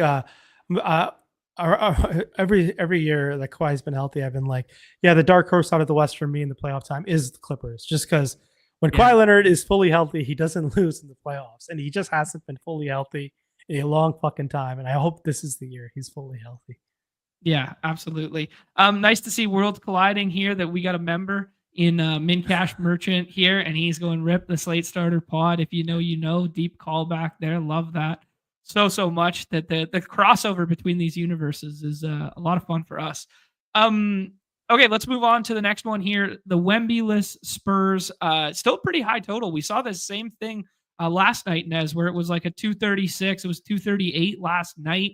But this time Pistons as 5.5 point road favorites. Pistons, as we've noted, playing some good ball since about Christmas. They're a lot deeper. Their injury report looks the same every single night, where they just basically list the G Leaguers and then that leaving the light on for Jaden Ivey coming back there. Spurs, different little wrinkle here this evening, though. We were on the train that they'd probably start Sohan at the 5 last night. That was not the case. They went with Bismack Biyombo, who was on a 10-day. The 10-day expires as of today, and it looks like Charles Bassey's going to be back to then start at the 5. So it looks like we're never going to get this experiment with Jeremy Sohan playing at the 5, but they did play notably smaller at times last night, helped us get a Mason Plumlee lower home there when Bull ended up starting the second half there at the expense of Nick Richards. Anyways, that is distant past news. Only Cade Cunningham and De'Aaron Fox are getting drafted from this game as of right now. Should we find some love for some other players in this one? And how do you feel about their ADPs, guys? I'm seeing a lot of Jalen Duren go. Okay. That's a new development for me this morning. I didn't see a ton of him going. So that's interesting. Okay, cool. Yeah, myself included, getting to Jalen Duren here, who, beginning of the season, obviously, it's a tale of two seasons really for Jalen Duren, where like beginning of this season, he was just like unplayable. Now, I don't know what happened, but now he's kind of back to that last season output where he was like somebody that we could take on these underdog slates anytime that he was featured. So I'm into Jalen Duren today, late in ADP. I mean, he represents a pretty solid 6th round right now. That's just full of really good players, which is kind of difficult whenever the 6th round is filled with so many draftable pieces. You really do need to be careful about what you're doing auto draft wise. So yeah, Cade, Jalen Duren, yes. Give me Fox. Have not figured out that second draftable Spur yet, but yeah, I mean, they are interesting, and they're going to be interesting moving forward. We'll see if Castle gets more of a green light. Maybe Vassell kind of steps up and becomes more of a high usage guy without Wemby. It's going to be something to monitor, no doubt. But for now, it's just Fox for draftable purposes. Would not be surprised if there's a second Spur here, though, that has a great game. Okay, cool. Yeah, well said there. I don't know if this matters for our game or whatever, but just of note here, Emwald saying that they did re-sign Bismack Biyombo to that another new 10-dayer. So he is still on the roster there. So they will have two, real centers at least this evening by the looks of it. Yeah, just similar to what Nez said, I think Duren is fine to take some chances on. I think his ADP, when I last picked it up, was slightly a little low than what I'm looking at, but not someone I'm very excited to go to. I think Fox and Cade are fine at ADP. Okay. A guy like Vassell, I think, is worth taking a flyer on. I'm very curious on what that usage looks like going forward with no Wemby. And if for some reason Charles Bassey starts playing high 20s and low 30s minutes going forward, this guy's a fantasy point per minute stud, like an absolute stud. Like it wouldn't shock me if he's like, if he can play those minutes.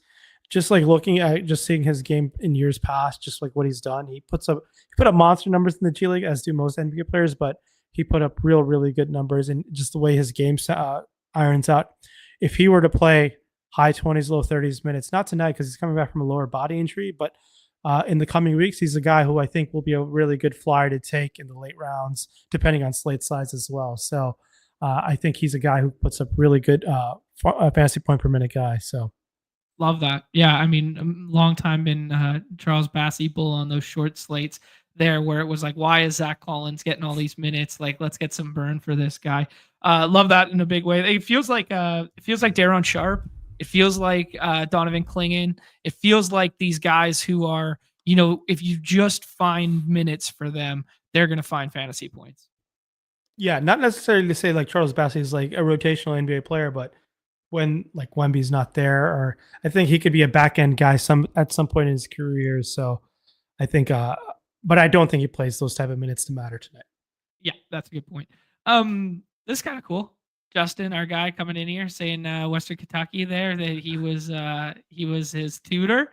I mean, that's how you know Justin was the smart guy.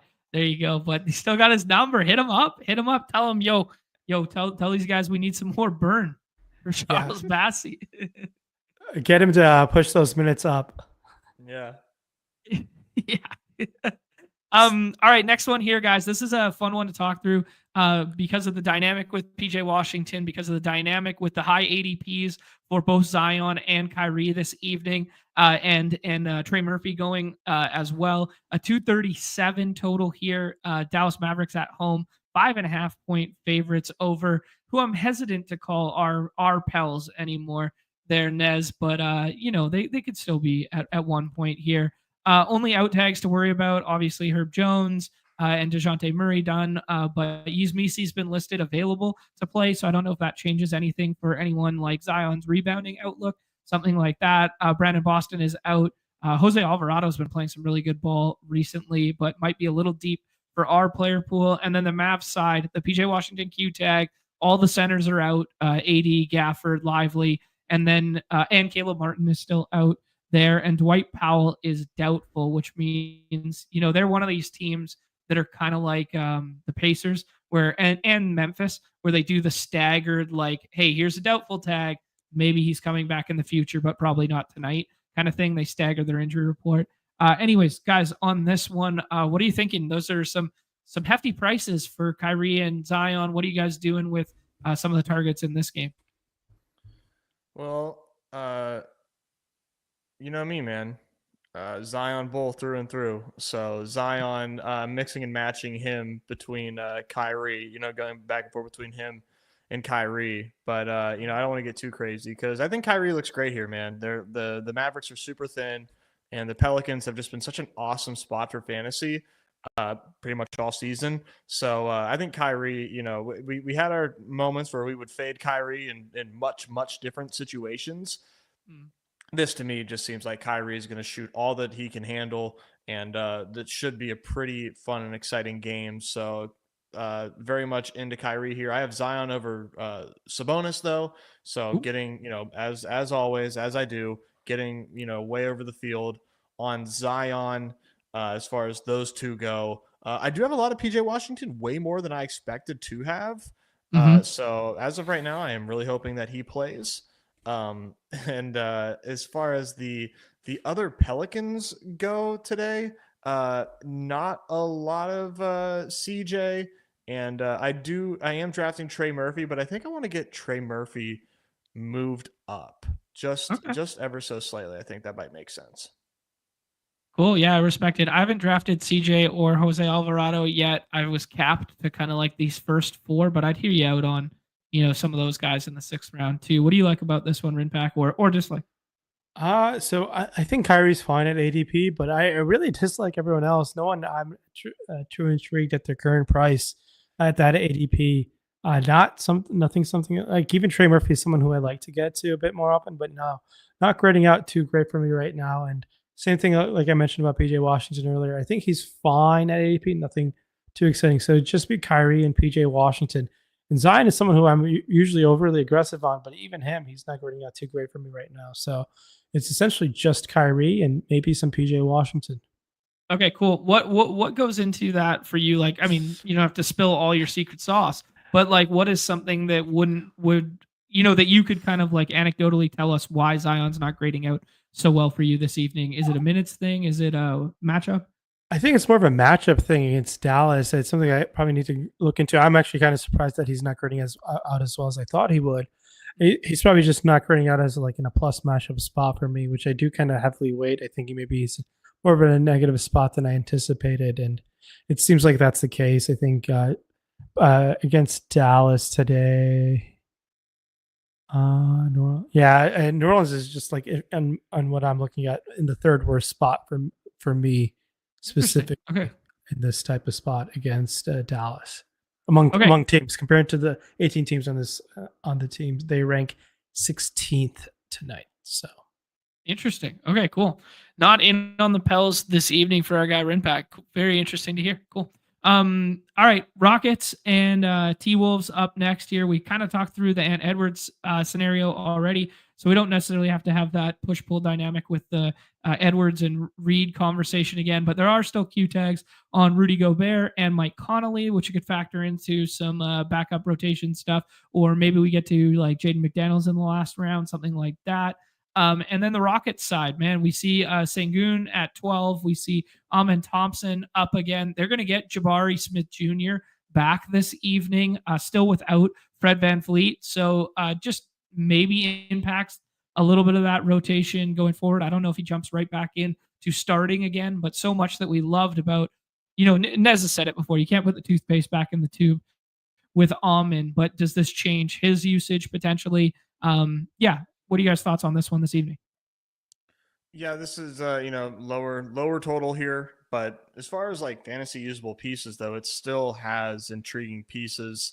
Mentioned it off the top, getting to a lot of Anthony Edwards, not to a lot of Naz Reid at the moment, but we'll see how much Naz Reid I get to today. But I might try to get a little bit in there just so I can say I have, like 4 or 5%, just to say I do. The Rockets, interesting, very interesting for me. Didn't really love Şengün off the top just because, these Magic pieces against Memphis, I just tend to like a lot more. But Şengün does look pretty decent just compared to the field. So I think I am going to put Şengün back toward his ADP so I can get a little bit more shares of him because right now I don't have a lot. Amen. Amen, dude, he's a tough call here with the Rockets getting a little bit healthier, but with no Fred VanVleet, he's still going to play a ton. He's just he's just been really hit or miss lately. So he's a tough call, but we've seen the ceilings for Amen just be like just absurd. And this is the cheapest Amen has been in quite a while. So I'm pretty much like at the field on Amen. I don't have like the immense endorsement that maybe people were expecting or I used to have for Amen here tonight. Okay. You're muted, RynPak.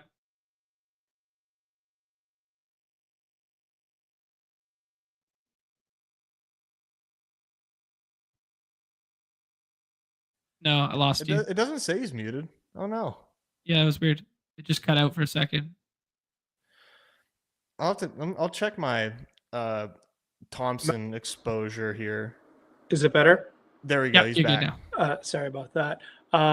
I really like Şengün here. I think Şengün is in a great spot. I think, and the potential chance of not worrying about Gobert is definitely in play as well. Where not worrying about Gobert is he'll probably prefer that than worrying about Gobert, just because of Gobert's interior presence in the paint. I really like Şengün. I think it seems like I have him ranked quite a couple spots above ADP right now, and then Okay. Amen I have at ADP, and then Edwards I think is fine to get to as well. So that's really about it. And Jabari Smith, I don't know what those minutes are going to look like. They played really well when he was gone. He is coming back from a hand injury, so I think the conditions should be fine. But I'm really curious what Ime Udoka is going to do with those minutes because it seemed like Houston really caught its stride when Jabari Smith got hurt. Yeah, it was weird. I think maybe the reasoning for that was it just opened the ceiling potential of Amen and then splitting the backup run with Tari Eason was doing like a lot there too for them. But yeah, it's been interesting that they've kind of come to life without Fred VanVleet and without Jabari Smith Jr. So it's going to be really interesting to see what happens here in the future. Although from our ball watching take here was that they've really missed Fred VanVleet from a creation standpoint because it just doesn't pose the same threat from deep when Amen has the ball in his hands, and when Jalen Green has it, he's like almost a pure ISO kind of guy. Yeah, that's a really good point, and I'm sure the coaching staff will figure it out. Jabari Smith Jr. still has some talent, but he hasn't done I felt like he hasn't progressed enough to be such a high draft pick. He went second overall, and it just didn't seem like he's taking those steps. It feels like. Yeah, I love that. Get some love in the chat here. RynPak and Mike Zakarian, my favorite DFS personalities out there. Love that. Appreciate the kind words. Appreciate the kind words. It couldn't possibly be the BadgeBros. Couldn't possibly. No shot. All right, let's move on here. This is a very interesting matchup in my estimation. You got OKC at altitude versus the Jazz here. Jazz are almost at full. They're without, I'll get there in a second. This is a 235.5, and this is a 15.5 point spread by way of the Thunder. And we got 3 Thunder piece going in every single draft. We got SGA going first. We got J-Dub going in the 4th or the 5th. I've seen him fall a little bit there. And then you got Chet kind of going in that same range there. OKC is as healthy as they've been in a long time. So they got basically nobody listed that is part of their rotation on a regular basis. And then on the Jazz side of the equation, basically only Walker Kessler goes, and it's not every single time, though I do think it's trending in the direction of being every single time. They've listed KJ Martin available to play this evening, and they're without Colin Sexton this evening. So losing one of those handling guards in that rotation that we've talked so much about. Guys, do you like anyone from this ball game? Do you like pushing up the ADPs of any of the Thunder pieces? Do we like any scroll the F down 6th round Jazz pieces? I do like me some SGA. Okay. Obviously, Yeah, that seems 101. Seems good. So Yep. I'm going to continue to take him at the 101 whenever he is there. No questions there. But I think this is a pretty interesting game because, like, I mean, we're talking full health Thunder here, you know, outside of obviously like Case and Wallace. Who shout out Case and Wallace, of course, as always. But he's back. I think he's back this evening. Oh, is he now? Yeah, he's back this evening. So now we got super duper full health Thunder. Yeah. Man, it's hard to trust these ancillary OKC pieces. But the one that I do like the most, cost adjusted, is Chet. I do like Chet here. He just played 30 minutes his last game. So I think if you get 30 minutes of Chet against the Jazz, that I think he has the ceiling, just all the makings of like a high ceiling player that you can you can get to Chet today against the Jazz. I do worry about J-Dub with everybody healthy. I think J-Dub really needs missing pieces to be the fantasy stud that he can be, and he's drafted every single time. So no thank you to that. But I think Chet has the higher ceiling, so I will get to Chet on the OKC side. Jazz side, you could do it, but I'm not doing it. Okay. Big dogs here, and RynPak, if you got somebody like on Utah, I'll listen. But as of right now, I'm not getting anywhere. I saw John put Walker Kessler on the cover though, so maybe you can talk to that a little bit because I didn't get it. But I'll let me speak on the Walker Kessler for a second here. I mean, I don't mind him if this game stays competitive. It plays up. He's been playing north of 30 every single time out. It's not the best matchup in the world. We know how good they are defensively. He's going to be dealing with Hartenstein and Chet. Whatever. I put him on the cover because we were going to do football, but then when we landed RynPak as a guest, we knew today was going to be a longer hoops style show, and I had Gentry on the cover, and I was like, or Genty, how do I say his name again? Genty. I had Genty on the cover, and I just was quick pivoting, and I found a good color match to go alongside Kyle Kuzma wearing the dark. I wanted to juxtapose with the purple. So it was all aesthetics as to why Walker Kessler was on the cover. Unbelievable. Anyways. No, there's no Utah interest from me. No one on them are grading out to be that great. But I do think I maybe slightly disagree with Nez. I do like Jalen Williams quite a bit right now. Okay. I think he certainly has the upside to get it done against this featured Utah team. I also have some interest in Chet and Hartenstein. I think these guys I have ranked quite a bit higher than ADP. So I might need to go back and check to make sure I'm not over estimating this OKC spot. They are, for me, I think, the second best team to target tonight. So I'm not too shocked I'm getting this, but Utah is the second worst team. Sorry, OKC is the fifth best team, and Utah is the second worst team, the way I have things graded out. So that's why I'm not getting any Utah. But OKC, yeah, certainly I do like getting some Jalen Williams. And if Chet's going to play more minutes, sign me up for some more Chet. Both those guys look like guys who I think I'd be getting above the field on for sure.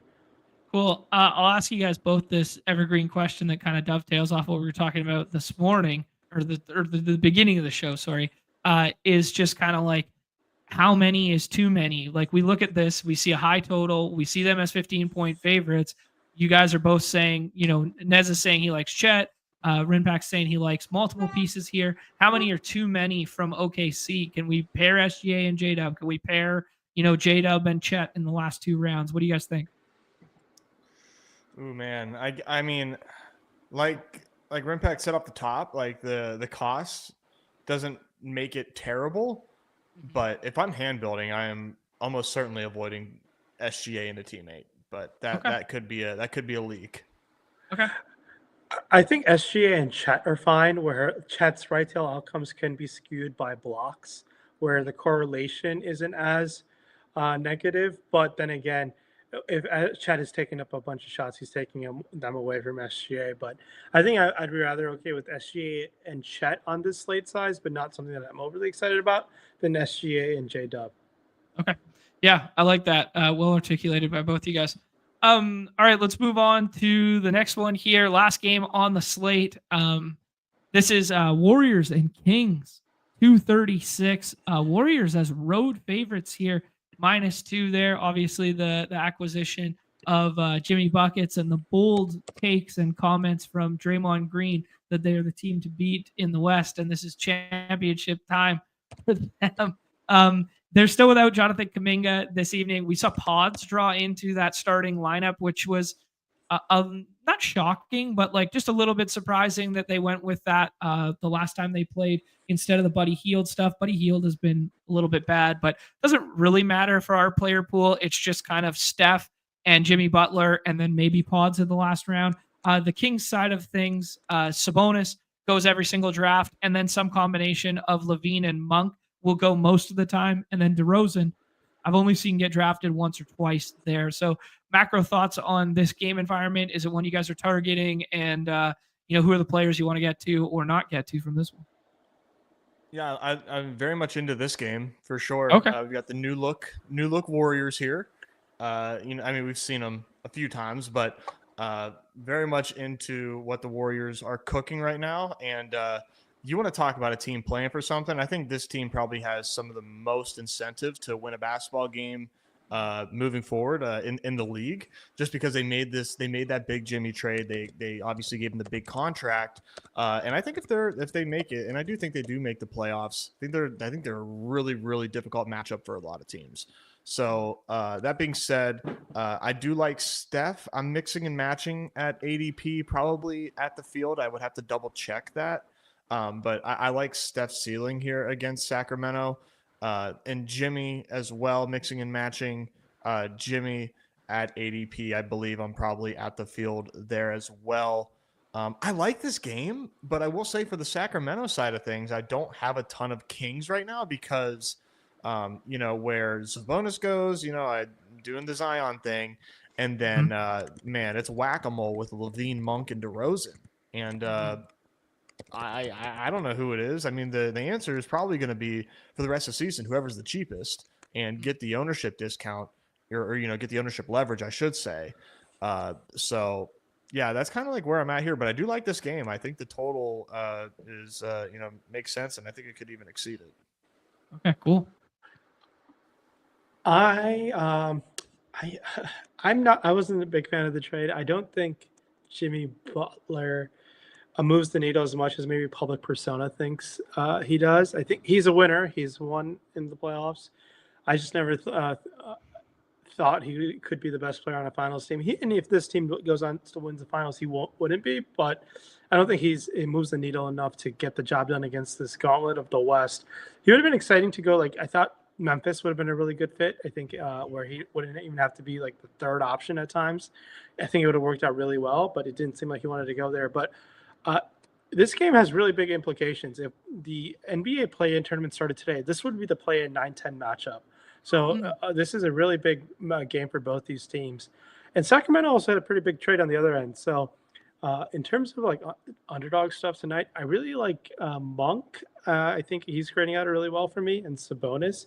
And Steph is fine at ADP, but no one else that I'm really that looking forward to getting to at all. I think those three guys lead the way. It seems to be like Levine is struggling to fit in a little bit. A lot of deferring from Levine, not as aggressive as he was when he was in Chicago.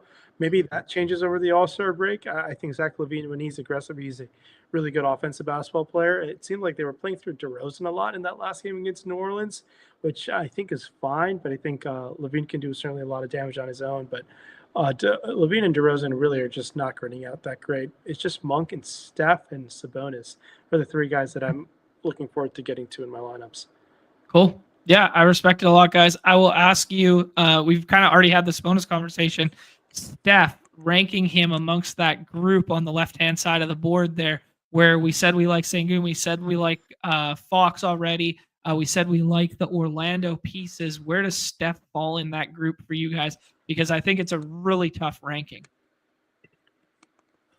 Who am I ranking? Just juxtaposed to like his whole area on the screen here.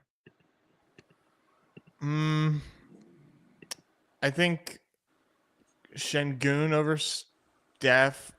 Now that I've had a chance to kind of like talk through the slate with you guys a little bit, I think Şengün over Steph. I'm not trying to get too underweight on Steph, but I could totally understand if somebody wants to take Brunson over him or the Magic pieces. But I think for me, it's just like Şengün over Steph, and unless I find myself getting a ton of Steph, then I'll bump him down a little bit. Okay, cool. RynPak?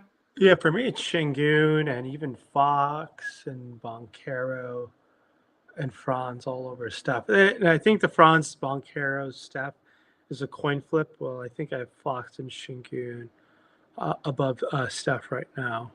I think Steph is a lot closer to the Bam and Donovan Mitchell and Mobley area than he is the Şengün area, I feel like. Cool. Yeah, I was in lockstep with you when I was doing my stuff this morning there. I had the Orlando guys. He was kind of a sacrificial lamb because I was taking Dame over him. So that now that that's changed, yeah, Steph has kind of come down a little bit for me. But I do like the context of what you guys were saying about that game, like how important it is to them that it is the play-in tournament right now. Like this game means a lot to them, which gets me bullish on like, Steve Kerr's done some funky shit in his day. But that keeps me bullish that he's going to run his starters, 30, 33 plus. Yeah, and it's going to be interesting. Kuminga is playing a lot of one-on-one and how that affects Jimmy Butler, Draymond Green, and this Golden State team going forward, because he's going to come back and he's definitely going to take away some usage from Curry and Butler for sure. Yeah, that's a good shout. Just thinking about the future there, especially people are doing the playoff contests right now, those dance contests. Yeah. Okay, we kind of talked about this one, Jack, if you want to jump back to the segment about the Rockets, but he's saying he's got Amen at 13. Thoughts on his ranks tonight? We're a little bit worried about Jabari Smith's return and what that means and what that will look like in the future with Fred VanVleet. I think we were all in the camp that we liked the Orlando guys and we liked the Şengün stuff better. But if you want to just flip the board with a combination that's not going to exist because Amen's never going to come back to the left side of the board for you, just flipping him and Şengün for a draft or two, yeah, I won't fault you on that one, but it's not something I'm trying to get crazy overweight on.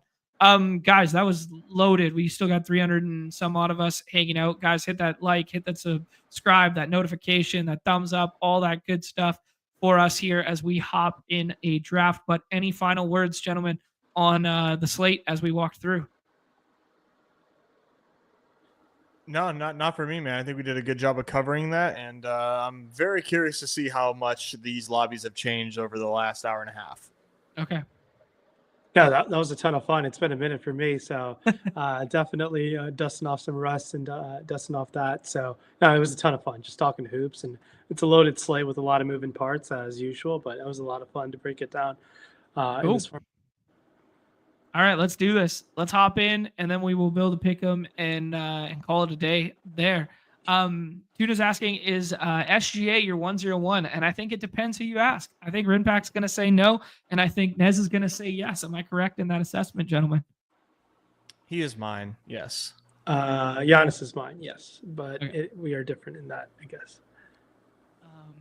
Ooh, my baseball boys chiming in here. Brett Boy watching some ball right now. Manny Machado, 2-run bomb, first pitch of spring training. You guys know what to do. You know what to do. Move them up. ADP, first round now. Move them up. Hit a home run. He's got more stats than everybody else. Move them up.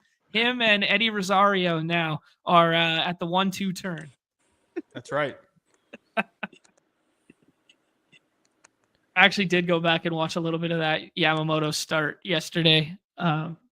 Just 2 innings, and I don't know. I wasn't jumping up and down with what I saw from him, but yeah.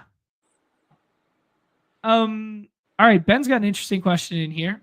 Little macro talk regarding bankroll and how many entries you need to play in a daily contest for it to be worth it. Been dabbling in these streets for a few months and looking to get more involved. You guys got any kind of like macro takes for Ben there? I think it's all relative. It really depends. Like, I don't want to give you advice based, and it doesn't line up with what you're bankroll is. And, I think it's a lot easier said than done to like adhere to like 20% of your bank or 10% of your bankroll or whatever it is in here. It's really like what you can afford to lose and play tomorrow if you lose all of it. And maybe even, further than that. I don't necessarily have like a good cookie cutter answer for you, Ben, but I think if you play, you play 10 lineups, I think you can find, you can still have fun, find a little bit of an edge there. I've been a proponent of like being exploitative if you were going to play smaller and just like find a guy you like and press that edge. Cool. RynPak, I'll ask you to answer the same question right after, but we're on the clock at the 106 here. Is this Kyrie Irving and Sabonis for you guys? Do you like Ant Edwards more? Do we like to pull up Sengun or Fox? What do you guys like? I like Kyrie. I like Kyrie as well. All right. Kyrie with our first pick there. And then who do you guys like for the second one? A little more open for me here. I would throw out Sabonis, Ant, and Fox, I think are fun options here. RynPak, you pick from whomever you'd like. I think Sabonis, Ant, and even, I guess that'd be a reach for Sengun, but yes, Sabonis probably makes sense here. Let's do it. Let's, as Nez likes to say, give me an inch and I take a mile here. As Nez likes to say, look a gift horse in the mouth with ADPs 5 and 6 coming to me, and I say, nah, wave it. Let's get a guy that for an ADP combo. Get out of here. I say it for fallers. We flip the board there a little bit, and we push up a guy that RynPak was on. This is an interesting draft board with Zion going a little bit earlier. That was one of Nez's targets and not one of RynPak's. And then, pushing up Sengun that not a lot of people are going to do on that side of the board. I think that's a very fascinating way, obviously, to get a little different there. I mean, sacrificing some projection, definitely. But I think in terms of unique and solo opportunity of winning, it does have some value. In terms of like in these builds, when you're only having 6 available spots, I think there's probably some merit in doing that in a couple of your builds for sure. How many, just in terms of like a raw number of projection there, RynPak, would you be comfortable sacrificing at a given, spot? Like, is 4 points of projection too much in a second round pick? I think so. I think 4 is quite a bit. Yeah, I think 4 is quite a bit. I think a 4 is like towards the bottom, like in your 6th round pick, I think. I mean, for what it's worth, the difference between my Sabonis and Sengun projection was 0.4. Right. Sabonis was 0.4 projected higher than Sengun right now. I think that's a little too much to give up that much projection in this early in the draft. I think your 6th round pick, I think, is fine doing that. Okay, cool. Evergreen debate of trading off uniqueness and sacrificing projection and whatever. It's what makes these games so fun, is you can tell yourself a story every hand-built draft. If you like ball, if you love ball, hit the like button. Thank you, Chris. Yeah. I'll ask you guys what we're going to do on this next corner. Bam's here. Amon's here. We could start thinking about Kuzma if you guys like him that much. Mobley, Amon, those would kind of be like the chalk picks. I don't know if Amon pairs well with Sengun. Who do you guys like? I like. Let's see. You're moving around a little bit there. Trey Murphy or Spida. Let's just continue to mix it up. But you can like pick, and then Mobley or Mitchell are fine for me. All right, let's mix it up. Let's take Mitchell here, and then with the last one here, is it too soon for Kuzma? Is it too soon for Ja? Do you guys like some of these targets that we're staring at more than them? I would do Trey Murphy or Hero before Kuzma, but if you want to pull up Ja, I'll allow RynPak, it. who do you like? Yeah, I think Ja is fine. I think is Bam off the board? Yeah, Bam's right. I went right before. Yeah, I think Ja, Scotty B. I think is fine. I think that makes sense. I want to have some fun, guys. It's going to be unique, that's for sure. Where do you currently, if you just listed all your guys by projection right now, where do you currently have Ja ranked, RynPak? I have Ja ranked 20th. Okay. So even that was a little bit of a reach. Where do you have Kuzma ranked? Oh, I have to go back and adjust the Kuzma one. I think I quickly did it before we hopped on. I think if I were to adjust it, I think he would be in like the mid 20s or high 20s. I think he'd be like a high 30s projection. I didn't get to like fully adjust it appropriately, but he was rating out really way too high before. Nez, were you being coy? You won the dunk last night and didn't tell anybody, or didn't tweet anything, or didn't share anything, or didn't even tell me? I did win the 250 dunk last night. I What a beat piece out. of shit! He didn't even tell us. I beat out 30 of Underdog's finest dunk entrants last night. There you go. So, Was that the 100 or the 250? 250. Nice, dude. So what was that one worth? 5K. Oh, look at this modest coy guy. He doesn't even come in and tell us he won 5K last night. I'm shouting out all the winners off the top. He doesn't tell me anything. We're giving love to the chat. He doesn't tell me he wins 5K last night. Oh, I don't think God. Newey wants us to talk about it because that thing overlaid big time overlay on the 250. So that might be the last dunk of the season, and I'm glad to have taken it home. I was sitting in the last lobby for the 250 and the 100, and neither filled for me. So I was kind of sad about that. Yeah. Guys, here comes the question: can we pair two OKC players together here? Kuzma already went. RynPak said he liked J-Dub. I imagine we take J-Dub here. Who else do you guys like? You said Monk. Duran was a guy you guys liked. Who you like? I do like J-Dub at this spot. I think it's reasonable to take a chance on him. And with our last pick, RynPak, you're the guest. You do the honors, my friend. So give me I think Monk. I think Monk is that's fun. Yeah. Beautiful. Let's do it. We get a little bit of an ADP fall with J-Dub. Normally goes on the left side of the board. We pull him over to the right. We push up 3 ADPs, pick 2 through 4 here. I got the boys scrolling all around right here. This is a lot of fun. Don't dupe us. Kyrie, Alfred Sengun, Donovan Mitchell, John Morant, J-Dub, and Malik Monk. Fun team. Yeah, I like that. I think this is definitely not duped, and it's not even that crazy to get there as far as uniqueness goes. John, did Kuzma go? Yeah, Kuzma went before we picked there at 27, I believe. 27. Oh, okay. Yeah, I probably won't have Kuzma if that's where he's going anymore. I should say. I mean, and then I've got plenty right now. Like in that spot, even though I did have Holmgren projected more than Monk, like I think, like you said, we talked about that correlation there. I think just chasing the upside with Monk, it seems like it could potentially work out. I think like, I'm curious who's going to go here at the end. I'm curious. Did Bane get drafted? Bane went at 33. Yeah. Bane did go at 33. Okay. Gotcha. Oh, I do see that. Nice. The last pick was PJ Washington at 36 there. I think that's fine. Yeah, I like that. All right, cool. Guys, let's hop in the pick'em lobby here to end it. Let's cook up something magical for the people. Obviously, unabated projections are not out yet, so I will be working off the market-based projections from them. But maybe there's something that's popping in RynPak's model. Maybe there's something popping in the Nez model, aka the Dunk Champ from last night, which he selfishly didn't remind me of.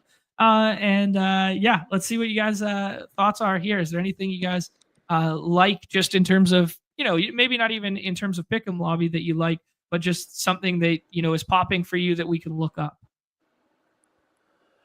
Ooh, offhand, I didn't see anything that like was totally egregious, but I am into some Jalen Duren stuff tonight as far as pick'ems go.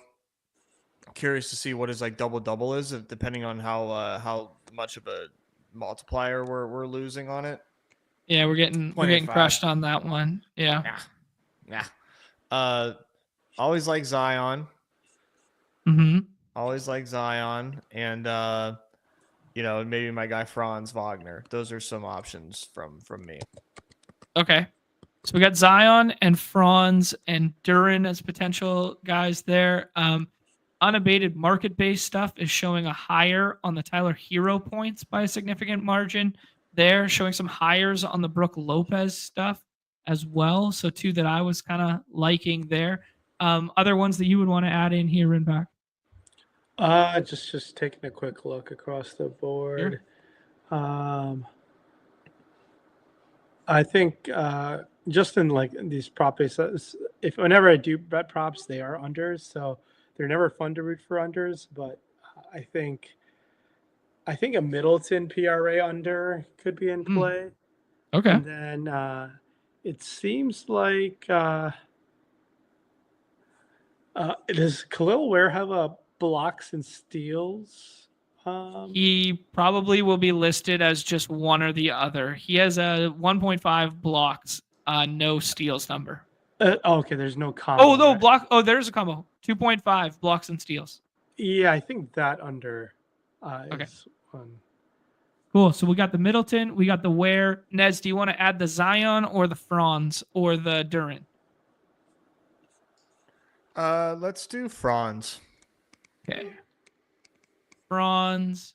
What do you like, Nez? I'm a PRA guy. I just think Franz is a guy that can do a little bit of everything, and to me, that's just an easiest way. I'd do PRA or fantasy points for Franz for the higher. Fantasy points are listed at 41.35. Do you have a preference in either of those, RynPak? Sorry, could you repeat that again? A preference between PRA for Franz or fantasy points for Franz? Give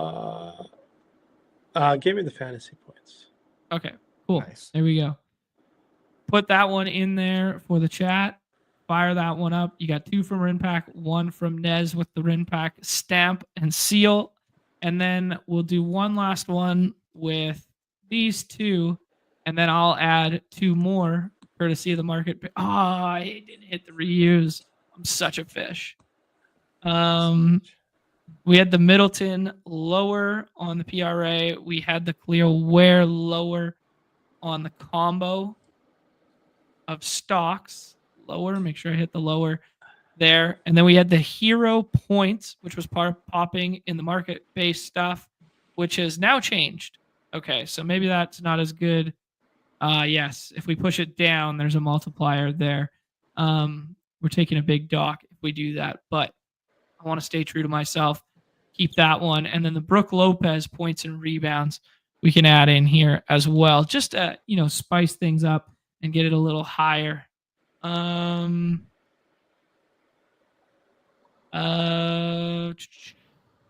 and rebounds. What am I looking at? Points and rebounds at the 16. Yeah, these ones aren't that great of prices on Underdog, but John wants to play too, and he's gonna add two more in. So there.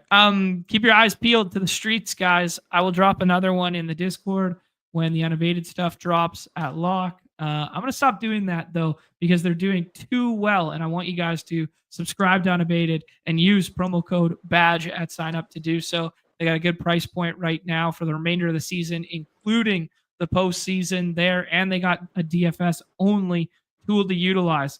Gentlemen, that was fun, man. That was a lot of fun. It was really nice to have you on with us, RynPak. I know there were a lot of people in the chat really appreciative of hearing your voice again, talking some hoops, because you were such a staple of many of our processes for years there. So mad respect, bro.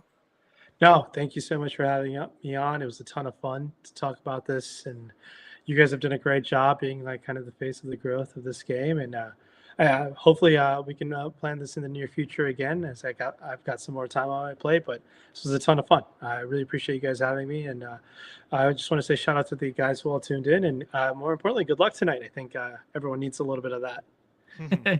Yeah, me needs a little bit more than the rest of everybody. is the truth of the matter. Any parting words for the people, Nez?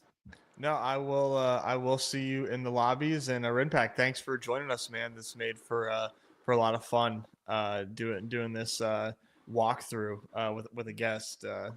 Made for a fun episode. So glad to meet you. Thanks for coming on, and good luck, everybody. See you in the lobbies. Perfectly well said there. We got 350 of us still hanging out. Hit the like, the subscribe, notification bell on the way out the door. Apologies that we didn't get to the football stuff. We really wanted to have RynPak on and talk about this stuff and couldn't commit to a 3-hour marathon with football. We will do football early next week. We'll probably do some dance stuff as well with our guy Pete Overzet early next week. Nez, any chance at a no strip Nez stream this upcoming? I have a prior obligation tonight that I wasn't sure was going to uphold, so it is. Okay. So I won't be doing any paywall stuff tonight. Sadly. Yeah, no strip Nez stuff this week. We will have 2 paywall shows for sure, maybe more next week. So we want to continue to service the members in that regard. And I had one last thing to say, but now I have forgotten because I'm not as smart as you guys. I think that's good. All right. Good luck this evening. Everybody's favorite time of the show. The end. Peace. Thanks for RynPak.